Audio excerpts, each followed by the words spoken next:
Mike Hubbard is no longer a House Speaker, and already lawmakers are lining up to have the privilege to take this gavel and take the lead over the entire House chamber.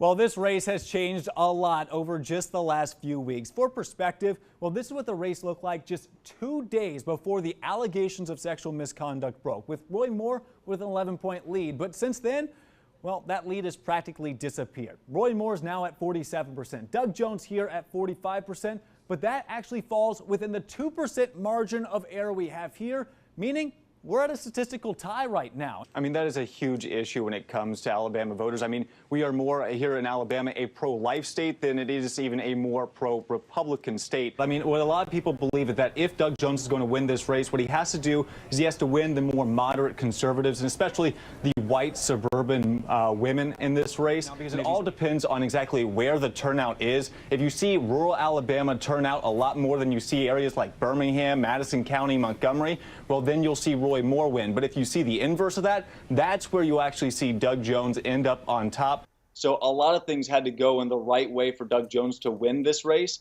and they all seem to line up today, and that's the reason why we will have a Democratic senator from Alabama. To give you an idea of how big and powerful this was, well, this is actually the tree that I was walking along. Now, I'm a little bit over 6'2".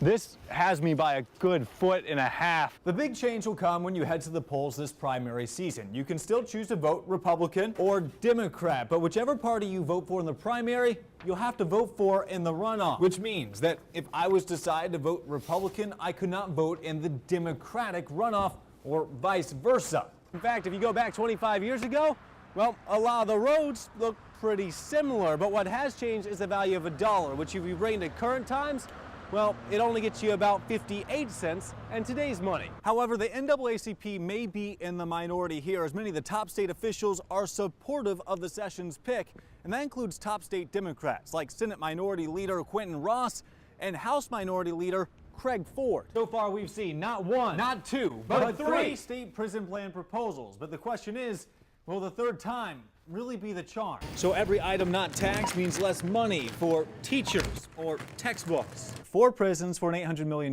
bond issue, but that could all just disappear and end up being replaced by something that is more of an unknown. A new proposal which could cost less, build new prisons, so lawmakers are trying to hold some money over for next year. Right now, well, that number is $97 million, but based off what happens in Congress, that could change things, changing this $97 million into a giant question mark. There are plenty of laws telling me what I can and can't do while I'm in the driver's seat, but lawmakers trying to figure out what to do when I'm no longer here and the car is driving itself. It's in this very room that those involved in these articles of impeachment hearings will have to stand and make their case to lawmakers sitting right here on the House Judiciary Committee, who will then decide whether or not this impeachment process moves forward. What the court had to do is take a look at the different district lines here in Alabama, and one in particular was Senator Quentin Ross's district. If you take a look, well, you can see this weird little shape. But what the court found is that this district and 11 others were racially gerrymandered, and it will have to be redrawn, which